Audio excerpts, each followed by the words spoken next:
Эрхэм Монгол залуу хүн танд зориулан бэлтгэдэг эх орны залуус хаана явна нэвтрүүлгийн шинэ дугаар эхэлж байна. Энэ удаагийн дугаарыг бид хийж чаддаг булангаар өсвөрийн олимпийн наадамд гимнастикийн төрөлд авраг болж чадсан Эрдэнэболтыг урьж оролцууллаа. Эрдэнэболтын төв амьдралын замнал энэ авраг болохдоо туулсан тэр хичээл зүтгэлийн талаар та бүхэн залуучуудтай хүргэнэ. За харин хамтаа тусцай булангаараа намрын их ажил өрнөж байгаатай холбоотойгоор залуучууд бид нар энэ намрын ураг зураалтын их өрнөн их ажил залуучууд бид нар хэрхэн хувь нэмрийг оруулж болох вэ гэдэг талаар бэлтгэлээ. Харин залуус хаана явна булангаараа асрамжийн газар өсөж тойрнож 18 нас хүрээд насанд хүрээд асрамжийн газраас явсан хүүхдүүд эх орны залуус тэр залуучууд маань хаана юу хийж бүтээж явна вэ гэдэг сэдвээр та бүхэнд хүрэхээр бэлтгэлээ. Ингээд эх орны залуус нэвтрүүлэгтэй хамт байгаарай.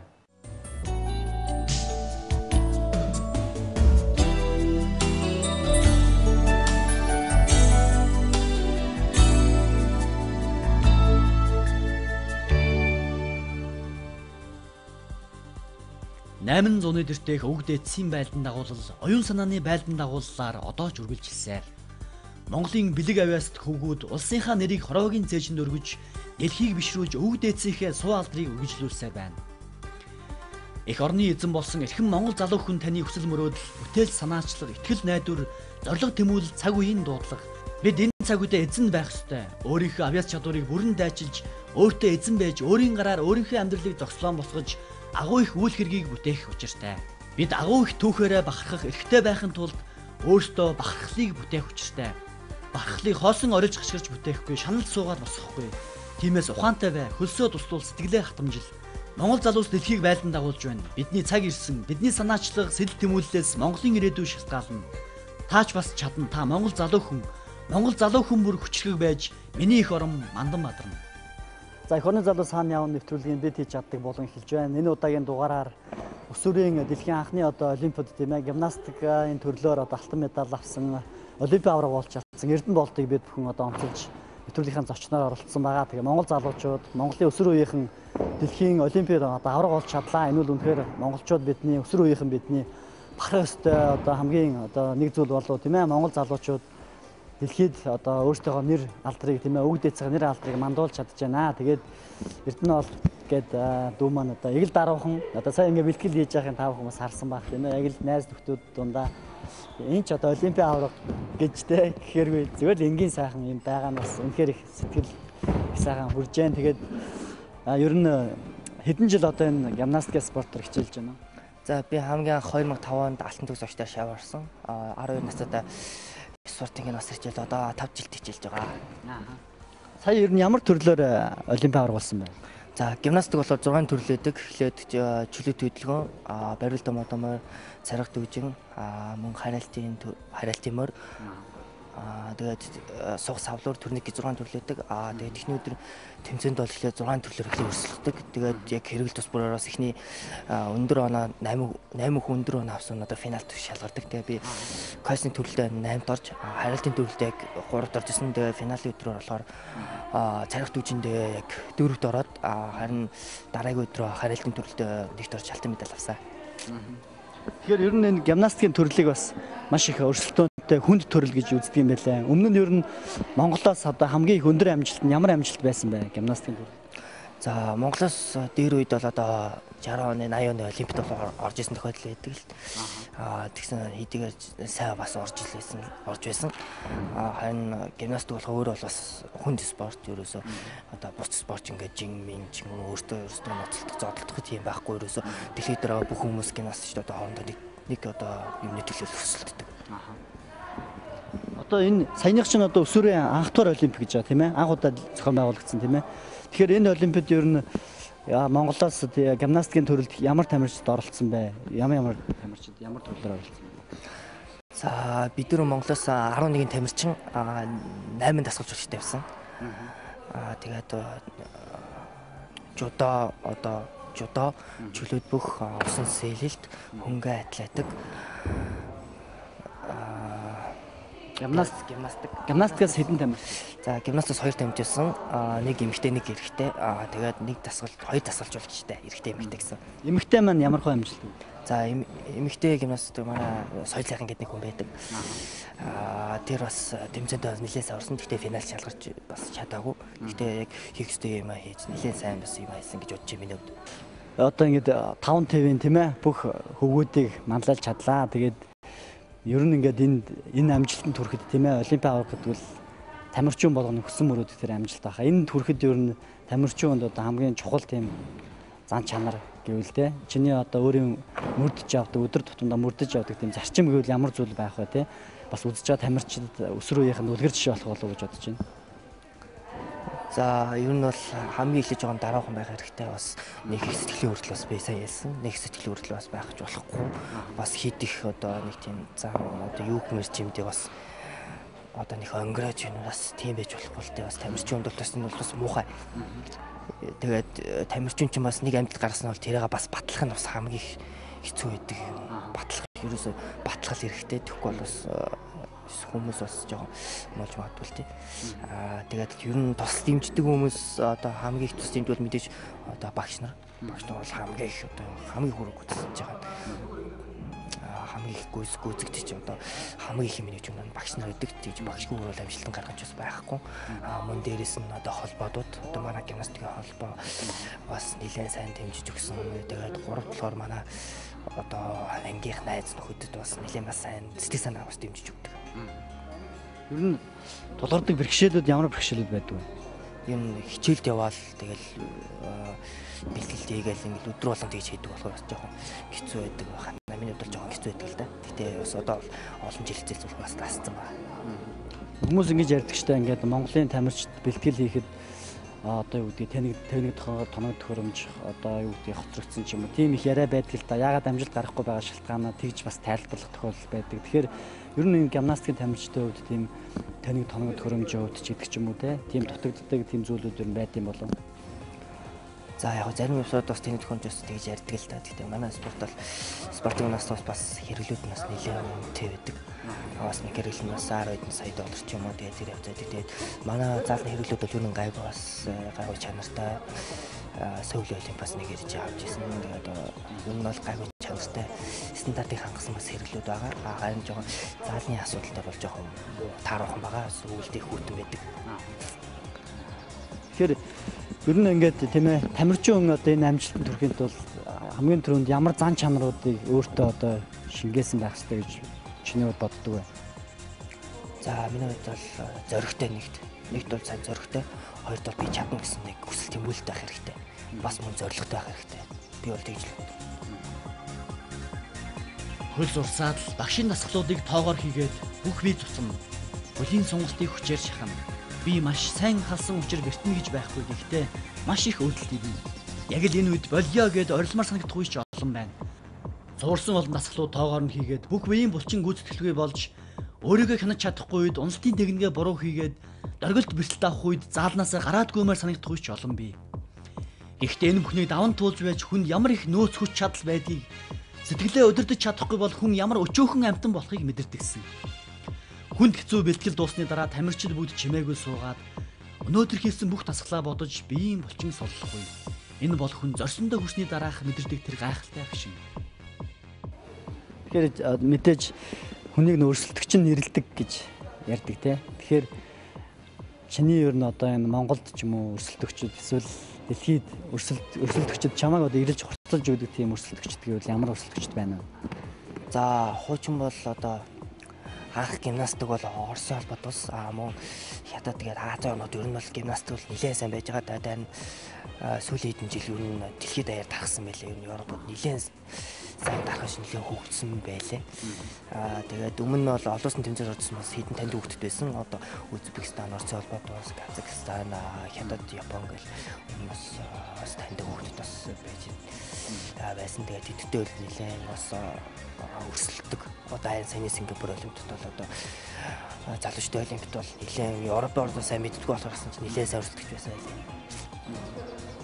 Ер нь ингээд тамирчид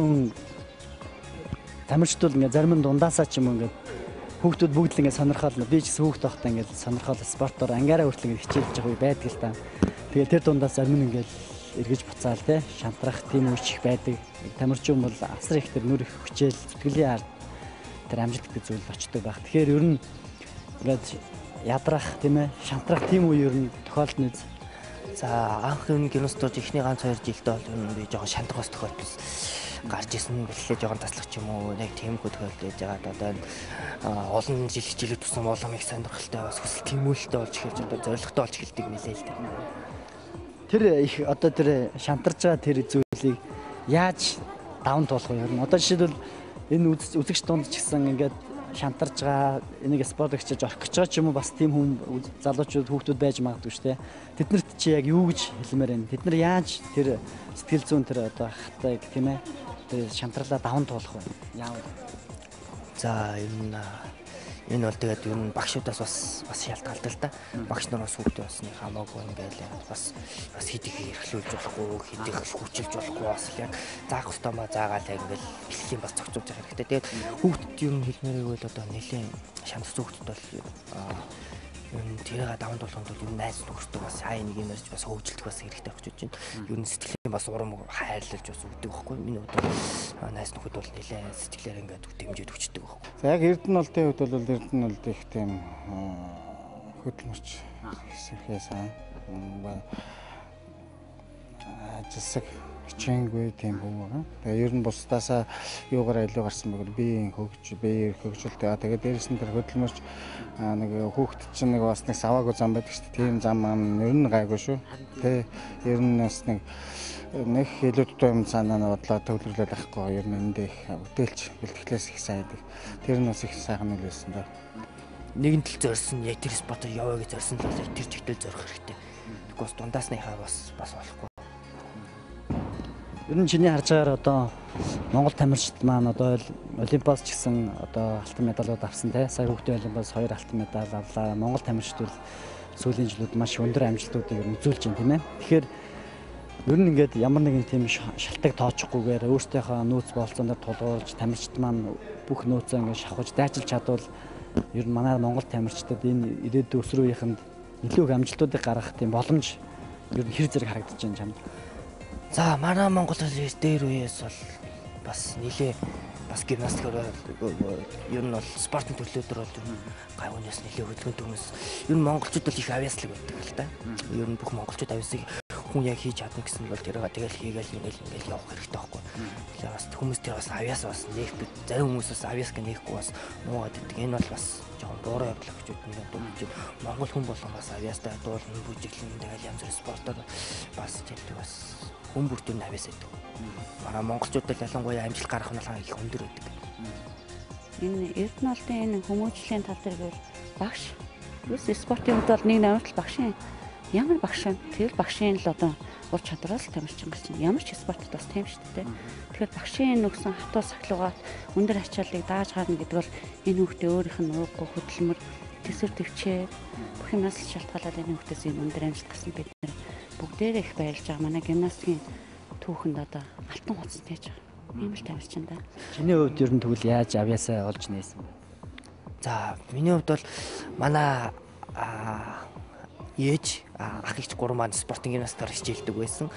Манай аа болохоор хөл бөмбөг, манай аавын ах болохоор хөл бөмбөг хоёулаас хичээлдэг бас нэлээ бас хичээлж явж байгаа болсон л та. Тэгээд өмнө тэгээд би сургуульд явж байхдаа энэ өдөр бас хичээл тэгэл өдөөс хойштой тэгэл заав юу байдаг.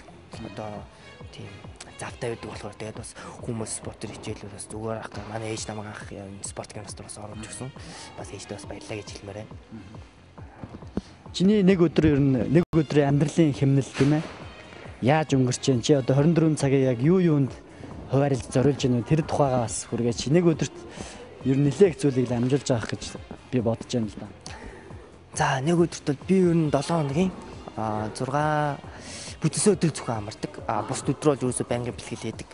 Тийм болохоор одоо ажлын өдрөд болохоор өглөө хичээлдээ яваад харин өдөр нь одоо юусоо завтай нэг байдгүй болохоор бас өглөө хичээлдээ аваад тараад тэгээд жоохон хоол унд ичээ тэгээд өдөр 3-аас бэлтгэл хийгээд орой бас 7-гийн дараа бас замын төвчрээгээд бас нэлээд удаа явцаа тэгээд гэртээ нэг 8 мөрөнгөөч нэг хичээл тэгээд хичээл даалгавар байл юм янз бүрийн мэгсэл тэгээд унтах цаг болчтой тэгээд өдрийг нэг ингэж ил өнгөрөөд.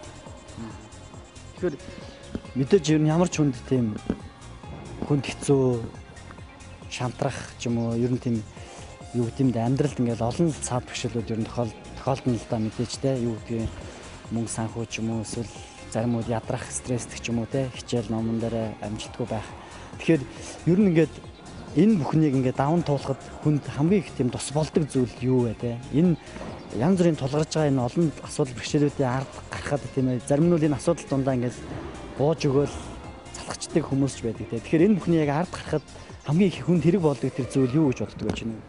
За манай гэр бүл байдаг. Манай гэр бүл бол өөртөө спортыг бас нэлээд үзэж дэмждэг болохоор намайгаас нэлээд бас одоо сэтгэл санаагаар ихтэй нэлээд дэмжиж өгдөг манай гэр бүл. Хоёр талаар одоо манай ангийнхаа манай найз зөвхөд гээд бас нэлээд бас дэмжиж өгдөг. Ер нь чиний тойрон хүрээлж байгаа энэ орчны хүмүүс л илүү их одоо хүнд дэмжлэг болдгоо гэж бодож байна те. Тий ер нь орой тий ер нь дэж боддог. Энэ одоо хамт ингээд бэлтгэл хийж байгаа найзууд дунд чинь чиний одоо хамгийн дотны тийм найзууд бас байна уу? За хамгийн орж явах тий Отгонбаат гэдэг нэг хүүхэд бас өмнө бас гимнастик хичээлж исэн. Тэгээд битээ нэгний багш дээр өгдөг байсан л та. Би алтан төгсөгч дээр Отгонбаат талаараас нэг багш дээр өгдөг байсан. Тэгж байгаад нэг багш дээр орж тэгээд нэг одоо 3 жил хичээлж байгаа хамт. Бас нэлээд бас надад бас нэлээд өрсөлдөлтөө хөлтэй бас. Тэр найз чинь өнөөдөр байгаа юу? Өнөөдөр байна л та. Хаана? Одоо тэр Батуудын дээр өсөж байгаа. Доотчихгүй. Отгонбаата. Сайн нөгөө найзыгаа гэдэг чинь л да олон жил одоо багасаа энд анханасаа хамт хичээлж ирсэн гэдэг чинь. Тэгээд ер нь Эрдэнэ олдын хувьд Эрдэнэ олдыгаа чи найзгаа ер нь юу гэж ямар найз гэж боддог вэ? Одоо багасаа юу сайсан одоо сайн найзлгий да. Сайн найз. Тий. Одоо би нэгнийгээ одоо ядарсан үед тусалдаг тийм найз. Хоёр ч бас хоорондоо ер нь өрсөлдөгч юм биш үү те? Тий. Нэг зэрэг өрсөлддөг. Өрсөлддөг үү те? Тий. Өрсөлдөд одоо тойроо одоо хин нэг нь ялаад те Эрдэнэ олд ч юм уу эсвэл чи ялаад тэгэхээр тэр үед нөгөө найздаа гомдох ч юм уу одоо намайг ялчлаад ч юм уу тийм үе байх уу? Тийм үе гарч байгааг. Гарч байгаа юу? Одоо та хоёр ингээ бие биендээ хэр зэрэг тусалдаг вэ? Одоо тийм юу хүчмүч ихтэй их тусалдаг. Тэгээд одоо юу багасаа найзлсан. Хэдэн жил найзлж байгаа? 3 жил.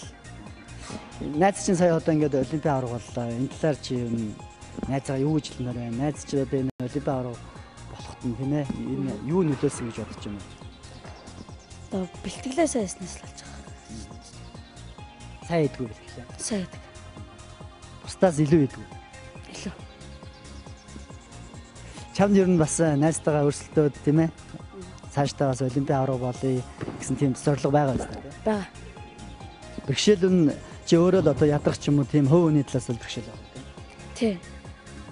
Чи энэ бэрхшээлүүдийг ер нь яаж даван туулдаг вэ? Одоо би энийг хийх ёстой гэж хэлдэг. Ёстой гэж дотроо. Тий. Энэ олимпиад авраг болоод чамд ер нь энэ улсаас болон энэ гимнастик холбооноос ямар шагналуудыг өгсөн бай сая? За сая засгийн газараас тогтоолныг гаргасан.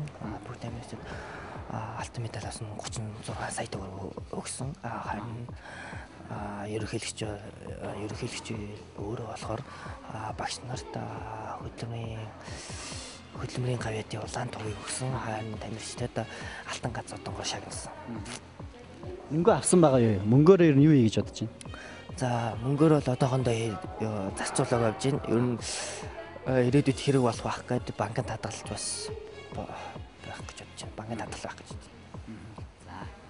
За тэгээд Монгол тамирч ингээд олимпиад авраг болж чадлаа тийм ээ. Өсвөр үеийнх маань. Үнэхээр энэ бол сайхан бахархалтай хэрэг юм тийм ээ. Тэгээд араасаа олон болгон сүлтэй байж тийм ээ. Олон одоо Монгол аавын хүүхдүүд олимпиад тэнгэрт далбайгаа мандуулах болтугай. Тэгээд чиний бас амжилтанд тийм ээ. Цааш тий чиний спортын салбарт гарах олон амжилт чи одоо эхлэлээ сая ингээд тавьсан тийм ээ. Энэ амжилтаа хизээч алдахгүйгээр тийм ээ. Монгол өсвөр үеийнхнаа үлгэр дуурайл болж тийм ээ. Монгол аавын хүүхдүүдийг манлайлж спортын салбарт манлайлж ингээд олон сайхан амжилтуудыг бүтээгээрэй гэж залуучуудаа Монголын залуучуудын өмнөөс чамд хүсэж өрөөж байна. За баярлалаа. Таны бүхний ажил амьдрал чинь бас сайн сайхныг хүсээрээ.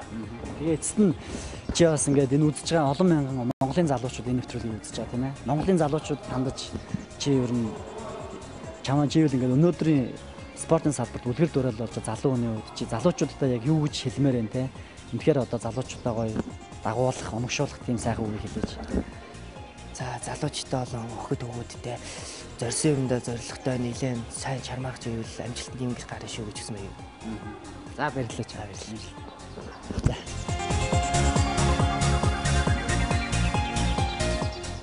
Эрдэнэ олдын маань одоо дасгалжуулагч алтан төгс багштай бид бүхэн одоо энэ зааланд нь уулзаад байна. Тэгээд алтан төгс багш маань одоо олимпийн аваргыг дасгалжуулсан энэ одоо өсвөр үеийнхний тийм ээ олимпийн тэнгэрт Монголын далайг мандуулахад гол үүрэг гүйцэтгэсэн дасгалжуулагч багш маань байгаа. Энэ тамирчин энэ амжилтанд гаргахын тулд тамирчиунд ямар зан чанарууд байх хэрэгтэй гэж таны хувьд боддог вэ? Ер нь тэгэл одоо сахилга баттай хөдөлмөрч их тийм өөрийгөө дайчилдаг байх хэрэгтэй. Өөрийгөө дайчлаа тэгээд бас өөрөө бүтээлчтэй юмнаас юм ургуулдаг. Өөрөө бас тэр элемент дасгалуудыг нэмж хардаг. Гэсэн багшийн өгсөн үүрэг даалгаврыг сайн биелүүлдэг байх юм бол тэр хүнд амжилт мөрөхтэй бол арах. Тэгээд сүүлийн үед бас ингэж яригддаг болсон шүү дээ. Монгол тамирчид одоо амжилт гаргахад тоног төхөөрөмж ч юм уу бас ийм янз бүрийн дутагдaltaй байдгаа гэдээ бас яригддаг болсон. Ер нь энэ гимнастикийн спортын үед янз бүрийн бэрхшээл, ер нь дутагдaltaй тийм зүйл ер нь байдаг юм болов. Тэг яг би ч одоо нэг 70 80 оны тамирчин шүү дээ. 80 оны, 90 оны. Тухайн үед бол бас сайхан байсан. Бас улсын шгшээ гэж барьдаг байсан. Одоо хэрэглэл материал одоо 10 жилийн сургуулиудаар хөдөө орон нутгаар хэрэглэл материалууд хангалттай байдаг гэсэн. Тэгээд зах зээлийн нийгэм шилжээд одоо яа харахгүй тэд нар маань бүгд хастаж алга болсон л доо. Тий. Тэгээд одоо сүүлийн үед одоо 2000 оноос хойш манай гимнастик холбооны удирдлага зохион байгуулалт шинжлэхдээд үйл ажиллагаа маань хамаагүй илүү одоо эрчимжиж эхэлсэн. Тэгээд үүний бол одоо манай гимнастик холбооны ерөнхийлөгч Улаанбаатар төмөр замын орлогчтой Галтар гэж юм бэ. Ерөнхий нарийн бичгийн дараа Даршин гэж юм бэ. Энэ хүн маань энэ хоёр манаас ирсэж баг бүрдүүлж удирдах зөвлөлийн гишүүдийг бүрдүүлж гэсэн ажилласны үндснээр бол одоо ингээд Солонгосоос 2 ч удаа Вьетнам Солонгос улсаас 2 ч удаа хэрэглэл материал оруулж ирсэн. Одоо ер нь мөнгөнд нүгээр тооцоомол 60 гаруй мянган доллар болт юм лээ. Тэгээ одоо энэ дэвжээ энэ савлуу суух савлуур чинь тэр төрнөг савлуур дамжуулга бүх хэрэглүүд бол одоо Солонгосоос орж ирсэн тусламжаар юугаар орж ирсэн тийм матраснууд байж юм тийм эдний хэрэглүүд байгаамаа. Тэгэхээр энэс өмнө 90 оны нэг хэсэг бол их хэцүү байсан. Өмнө шалмаа авлдчихэл энэ заал бол жоохон хүүтэн шүү. Анх 80 онд л ашиглалтанд орсон барилга. Тэгээ тэр үед бид нэр яг тамирчин байсан, их л үүдэн байсан. Яг тамирчин бол хүнд бол яг хөдлөд байгаа болохоор бас тэсэд болоод байдаг. Багш нарт бол тэгэл одоо бас яг ингээд зогсоо заагаад залдаад байдаг болохоор бид нарт удаан цагаар зогсдог болохоор бас жоохон хүүтэн. Тамирчтай үед яг тэгээд хөдөлтөгтэй л бас тэсэл явж идэв. Ерөнхийдөө бага насны хүмүүс нь ингээд өвлийн хүүтэнд бол ерөнхийдөө ингээд яачдаг бол зогсчдаг тий багасчдаг. Том тамирчид тэмцээн болон бэлдэж байгаа бол яах аргагүй бэлтгэлээ гэж үлддэг. Тий. Энийг дулаалын нэвтрэг бол боломж байдаг вэ? Ер нь бид нар санал бодлоо тавьсан байгаа. Тэгээд эх жил төсөв тогтооход нэг эдэн тэргээр засвар хийх чад дээвэр мэвэрэ гэж бэрэн. Тэгээ ер нь бол бас манайдаас энэ заал маань бол ганцаарддаг шүү. Ганцддаг. Бид нар бол энэ зааландаа бас 3 төрлийн спорт бол багтаж чадал хичээлтэй. Тэгээд яг манайд бас нэг өөр нэг болцоо бол байдаг. Үүнд бол одоо манай яг заалны хойдолд нэг яг манай заалны хэмжээтэй адилхан заал талуу байдаг. Тэр бол одоо хэний шийдэмжлэл юм биш. Дундын тийм нэг эзэн нэг байшингууд байдаг нэг тийм хоосон талбайд.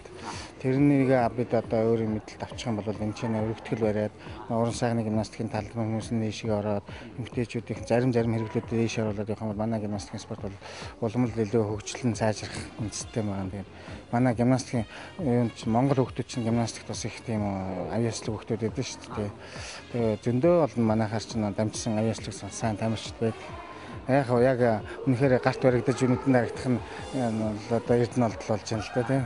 Тэгэхээр ер нь сүүлийн жилүүд Монгол тамирчид бас олон олимпийн тэнгэрт далбайгаа мандуулж байна тийм ээ. Монгол залуучууд маань бас дэлхийг манлайлж чадж байна. Тэгээд ер нь илүү одоо амжилтуудыг гаргахын тулд энэ гимнастикийн спортын төрөлдөөч төр тийм ээ. Ер нь одоо яг юун дээр анхааруул илүү амжилтанд хүрэх болоо. Ер нь Монгол залуучууд тамирчдын ирээдүйд танд ямар харагдаж байгаа вэ? Монгол залуучууд бол ерөөсө бүхнийг чаддаг их авьяаслаг залуучууд байдаг шүү дээ. Ер нь бол бид бас л олуулаа сайхан хөдөлмөрлөх хэрэгтэй. Энэ заал талбайг олон болгох хэрэгтэй. Тэгээ хэрэгэл материал нөхцөлийн хангаж өгөх юм уу тийм ээ. Тэгэх юм бол манай Монгол хүүхдүүд бол бүгдийг чаддаг тийм хэрэгтэй тийм. Тэгэхээр яг нэг хэсэг бол бас гимнастикээс нэг айхтар хөгжиж чадахгүй л гэсэн тийм ойлголттой байсан. Тэгэхэд бол би тэрний эсрэг нэлээд бодолтой байсан яг зүтгэлээ үзсэн боломжтой юм байна тийм. Тэгэхээр яг бас бид бол яг Монгол хүндэд тохирсон харьяалт цагираг гэх мэтийн төрлүүдээ бол нэлээд гүнзгий хөгжүүлэх юм бол бас богино хугацаанд гарч очих юм их бас боломжтой юм байна гэж бас би ойлгодیں۔ Манай гимнастикийн спорт бол 6 өөр төрөл дээр хэрэглэл дээр хичээл живж энэ спортоор яадаг. Тэгээ энэ зургуулдан дээр нь жигд бүгд дээр ингээд дээш нь огцон гарч байгаа гэдэг бол бас хэцүү. Тэгэхдээ бусад хэрэглүүдээр бол манай хүн бол бас олон улсын хэмжээнд бол болцооны дасгал хөдөлгөөнд гүйцэтгэдэг тий. Одоо ер нь бол яг хамгийн сүүл барьж авж байгаа хэрэглүүд бол чөлөө хөдөлгөөн байна. Цагирах дүүжин байна. Харьяалтын төрөл. Эрийн төстэй бол ер нь дээгүүр байна та. Саяны олимпиад бол бас хамгийн хүнд өгөхтэй дасгалууд гэж үзүүлсэн. Тэгээ мэрэгчлүүд нь бол үнэлсэн. Яг харахгүй тий. Тэгэхээр та бас ингээд мэдээж гимнастикийг нэг эсвэл ер нь нэг яригдгааж болсон байсан тий. Тэгээ бас ингээд хүүтэн заална. Ер нь хүнд уууд бас их л байсан л байх л та. Зарим дасгалжуулагчдод бас спортоор орхих ч юм уу тийм юмуч байсан. Тэгэхээр та бас энэ бүхний бас ингээд ард гарч тий. Хүмүүс энийг тоохгүй байгаа ч гэсэн ямар ч гэсэн энэ юмд хүргэнэ гэсэн бас нэг тийм итгэл танд бас их байж байгаа. Тэгэхээр та ер нь яаж одоо тэр итгэлээ алдахгүй тийм ээ ингээд олон жил бас энийг энэ тууштай ингэж бас хүүхдүүдэд дасгалжуулж энэ олон бэрхшээлийн ард гарч чадваа. Энд бас танд нэг бодсон нэг тийм дотоод нэг чин зорилго байна даа л гэж бодож байна. Би ер нь би бол яг л спортоор орохтой бол жоохон бэртэл аваад жоохон харамсалтай орхисон. Тэгээд яг юм бүр айхтар нэг дахид дуулахын цаашаа зүгээр яг спортоор хичээлэхэд бол чадхарг болсон. Ямар ч гэсэн зориг шулуудаад одоо надад тэргөө үлдсэн насандаа хийх ажил бол тийм дасгалжуулагч ажил гэсэн учраас би тэр нэг өсөж барьж аваад мэдсэн тий. Яг нэг хэсэг залуу насандаа бас нэг тэр өөрийнхөө залуу насаараа нэг жаахан энэ тэнд явсан тал бий. Тий. Хамгийн сүүлд нь та бас энэ олимпийн авраг болсон шавьдаа тийм ээ. Өөрийнхөө бас сэтгэлээ үе хэлэх. Шавьдаа та юу гэж хэлмээр вэ? Ер нь бол битэрийн энэ бол амжилтын гараа шүү. Одоо энэ амжилтын гараан дээр гараа сайн бол барай сайн гэж боддог. Бид нар одоо одохгүй бас л 12 оны олимпийн эрхийн төлөө үзэлцсэн. Тэрний дан 16 оны олимп гэж байна. Мөн одоо гимнастик спортоор 30 гартлаа 35 6 хүртэл хичээлж байгаа хүмүүс ч байна. Тэгэхээр бол одоо энэ төрлийн нэгэнтээ спортыг сонгосон. Нэг л хий гэж байгаа бол хийсэн шиг хийгээд өөрийнхөө чадах амжилтынхаа эцэг хүртэл явах зам ч юм байна шүү. Хичээгээр л гэж хэлдэг. 80 онд тамирчин байсан гэсэн тийм ээ гимнастикийн төрлөөр тий. Тэгэхээр ер нь одоо тэр үеийг харьцуулаад одоо үеийг харьцуулаад ер нь одоо манай гимнастикийн тамирчин дэлхийд цаашдаа ер нь илүү одоо өндөр амжилтуудыг үзүүлэх ирээдүй байгаа гэж үзэж байгаа да. Одоо маш олон багш нар гимнастикийнханд итгэл өглөө шүү. Бид нар одоо чаддаг юм байна. Заавал гадны өндөр үнэтэй багш, заавал гадны гадаадд явж бэлтгэл сургалт хийхтэй тийм гүгээр бид нар өөрсдөө чаддаг юм байна гэдгийг харж байгаа болохоор энд байгаа бүх багш нар одоо итгэлтэй цаашид одоо бас л араас нь орж булган сүлтэй байгаасаа эрдэнэ олдынхаа амжилттай адилхан энэ зэрэгцэж явах гэсэн хүсэл багш нартай итгэл найдвар төрж байгаа бид нар их баяртай байгаа да. Та тамирчин байсан хүний үед тийм ээ. Ер нь тамирчин хүн ямар зан чанарыг өөртөө шингээж иж энэ амжилтын ард гардаг юм бол дундаасаа шантардаг хүмүүс ч байдаг тийм. Маш их байдаг. Ерөөсөө л хатуу сахилгаваад маш их зарчимч. Өдөрт хийх ёстой бэлтгэлээсээ л ерөөсөө шантрахгүйгээр хоошоо суухгүйгээр энэ хооронд маш их саад бэрхшээл тэрийг л давах хэрэгтэй. Ер нь багийн хүн шантарндаа юм. Тэр бэрхшээлийг давхад ер нь хамгийн хэрэг болдог зүйл нь юу байд юм бэ? Дасгалжуулагч, ар гэрийн дэмжлэг, өөрийн маш их одоо төвчээр бүх юмыг хайц сурах хэрэгтэй одоо. Үеийнхээ хүүхдүүдтэй найзлах тийм ээ. Найзуудтайгаа одоо бус үеийнхээ хүүхдүүд надад тоглоод надад ч юм уу кино шоу заа явж тэр мөрийг бүгдийг мартах хэрэгтэй. Тэгжээж л энэ хүний амжилт гарч ирнэ. Маш олон жилийн удаан хөдөлмөр. Гимнастикийн холбооныхондоо баярлалаа гэж хэлье. Тэгээд алтан төгс өгчтэй бас баярлалаа гэж хэлье. Ганц өгчтэй. За тэгээд чи бас энэ найз шигээ тийм ээ. Өрсөлдөж найзаасаа дутхгүй тийм ээ. Хамт одоо бэлтгэлээ сургуультаа сайн хийгээд авраг болоор олимпийн авраг болоорой. За баярлалаа. гимнастикийн холбоо болон тийм ээ багш нартай бас өөрийнхөө жин сэтгэлээ үгийг хэлэх байхаа. Юу гэж хэлмээр. За юм бүх юмнуудаар тусал дэмжиж мөн дэмжиж байсан гимнастикийн холбооны дарга алтар дарга мөн нарийн бичгийн дарга дайр сүрэн бас маш их баярлаа гэж хэлмээрэн бас манай энэ заалыг бас нэлээд дулаалах гэж оролцсон бас хэрүүл тооны төгрөг жилдсэн оруулж гисэн бас мөн баярлаа мөн хамгийн баярлах зүйлүүд одоо манай дасгалжуулагч алтан төгс очтой бас маш их баярлаа гэж хэлмээрэн мөн найз нөхөд ангийнхандаа бас сэтгэл санаа тус дэмжиж бас баярлаа 31 дэх сургуулийн одоо захиралч юм бат мөн ангийн багш олон дуйдаа багш хичээлээр бас нэлээд тусад дэмжиж өгч бас бэлтгэл бас хийхэд бас цаг гаргаж зав гаргаж өгсөн бас маш их баярлаа гэж хэлмээр байна. Гимнастик холбооны ерөнхийлөгч Улаанбаатар төмөн замын аврагч дарга халтар гэж юм байна. Ерөнхий нарийн бичгийн дарга Дарсрын нартай бол нэгдүгээр туйлыг баярлаа.